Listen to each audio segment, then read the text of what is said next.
For centuries, the crucifixion has been seen through the lens of faith, of art, and of history. But today, we're going to set all of that aside. We're opening a cold case file. Our goal here is to do a purely medical and forensic examination of this ancient execution, based only on scientific analysis, experimental data, and, the hard facts of archaeology. So let's start the investigation. And that brings us to the big question for this whole explainer. We're not asking why it happened, we're asking how. If you were a modern medical examiner looking at this, what sequence of traumatic events actually led to death? What was the final physiological straw that broke the camel's back? To get to the bottom of that, we're going to run this like a real forensic investigation. First, we'll set up our medical framework. Then, we'll piece together the ordeal, step by step, from the scourging to the nailing. After that, we'll dig into the debate on the cause of death itself, and finally, we'll look at the only piece of actual physical evidence ever found. Okay, so our approach here is pretty straightforward. We're treating this historical event like a modern case file. We're going to use the tools of forensic pathology to reconstruct that sequence of trauma, piece by piece, to really understand the cumulative effect it had on the human body. You have to understand, the trauma didn't start on the cross, not even close. It started hours earlier with a Roman practice called scourging. And to really get the full picture, we have to start here because this first step was, well, it was medically catastrophic. So the tool you're looking at right now is key to understanding just how bad that initial trauma was. This thing, the Roman flagrum, it wasn't just a whip. It was designed to literally flay a person. It had these leather thongs, and embedded in them were sharp pieces of sheep bone and little lead balls. The first few hits would tear the skin, sure, but as it continued, the blows would cut deep into the muscles underneath, severing veins and arteries, basically turning the victim's back into a mangled, bleeding mess. And the immediate medical result of that? The victim goes into shock. Two kinds, to be specific. First, hypovolemic shock, which is what happens when you lose a massive amount of blood and plasma. Your blood pressure just plummets.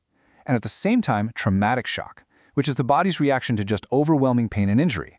So the victim was already in critical condition before they even laid eyes on the cross. And I really can't overstate how important this is. A forensic pathologist named Dr. Frederick Zugebe, who studied crucifixion for years, said that this scourging was so brutal it was probably the single biggest reason the victim would die relatively quickly. Medically, the clock was already ticking down, fast. All right, let's move on to the next phase of trauma and see how all this starts to stack up. This part introduces a whole new level of agony, one that's tied to the specific anatomy of our limbs and the just devastating neurological damage from the nailing itself. So where did the nails actually go? For centuries, art has shown them going through the palms of the hands. But would that even work? Could the hands really support the weight of a human body? And what does the actual evidence tell us about the damage it caused? Well, we've got two pieces of evidence that give us the answer. On the left, you see a forensic reconstruction. It turns out a nail through the soft tissue of the palm just couldn't hold a body's weight. The flesh would rip right through. So the nail had to go through the wrist. And that path takes it right through the median nerve, which is a huge nerve bundle that controls your hand. Then on the right, well, that's the only direct proof we have. It's the heel bone of a first-century man, and you can see a nail driven straight through the side of his heel. So what happens when a big iron spike crushes or severs a major nerve, like the median nerve in your wrist or the plantar nerves in your feet? It triggers a condition called causalgia. Medical literature describes this as just a horrific, searing, lightning bolt of agony, one of the worst pains known to humankind. And a pain like that isn't just something you feel, it's a physiological event. It's a massive driver of that traumatic shock we talked about, a second huge wave of trauma hitting a body that's already failing. So all of this brings us to the central medical question. What was the final cause of death? For a long time, the main theory was asphyxiation, or suffocation, but more modern forensic research, backed by actual experiments, has really challenged that idea, pointing instead to the cumulative effects of shock. Let's just quickly break down these two competing theories. You have the older asphyxiation theory from a Dr. Pierre Barbet, which basically says the victims suffocated because they couldn't exhale. Then you have the more recent shock theory from Dr. Zugebe, which argues no, the victim was way too weak from blood loss and trauma to even move, and death was caused by total multi-system failure. Let's dig into that asphyxiation idea for a second. The theory goes like this. When you're hanging by your arms, your chest muscles get pulled up into a fixed state where you can only inhale. Air comes in, but you can't push it out. To exhale, the victim would have to push their entire body weight up on those nailed feet, a truly agonizing move, just to get one breath out. So in this model, death is from pure exhaustion and suffocation. But hey, a theory is just a theory until you test it. So to see if this idea held water, Dr. Zugibe did something pretty incredible. He got volunteers, and under very strict medical supervision, he suspended them from a cross in the same position to measure exactly what was happening to their bodies, especially their ability to breathe. And the results? Well, they were a complete game changer.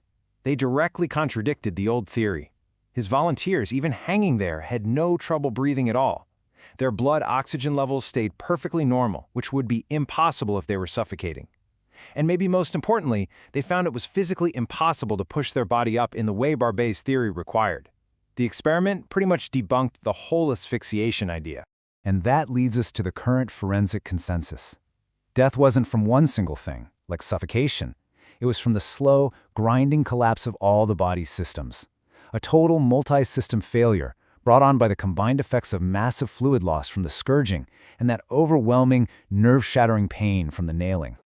Okay, so we've covered medical theory and experiments. Now let's turn to the one piece of cold, hard archaeological evidence that exists for Roman crucifixion. This discovery really grounds everything we've been talking about in physical reality. So get this. In 1968, during some construction work in Jerusalem, an ancient tomb was uncovered. Inside was a stone bone box, an ossuary, with the remains of a man named Jehohanan. And here's the amazing part. His right heel bone still had a huge iron nail driven right through it. This is it, our one and only direct physical artifact from a Roman crucifixion. What's so fascinating is watching how the scientific understanding of this one bone has changed over time. The first analysis back in 1970 suggested that both feet were nailed together, and the arms were also nailed. But then, a reappraisal in 1985 came to very different conclusions. Each heel was probably nailed separately to the sides of the cross, and get this, there was no bone evidence that the arms were nailed at all, meaning they might have been tied. It's a perfect example of how science evolves as we re-examine the evidence. And that leaves us with this one last really powerful insight from Dr. Zugibe that kind of wraps up our whole investigation. The real horror of crucifixion wasn't just one pain plus another pain. As he explains, the body experiences a magnification effect. The agony from the torn-up back, the dehydration, the searing nerve damage. Each trauma made all the others feel exponentially worse, creating this devastating physiological storm. And with that, our case file is closed. The question that's left isn't really about faith or history, but about human endurance. Now that we understand the brutal mechanics of it all, how does that change our perception of anyone who had to endure it?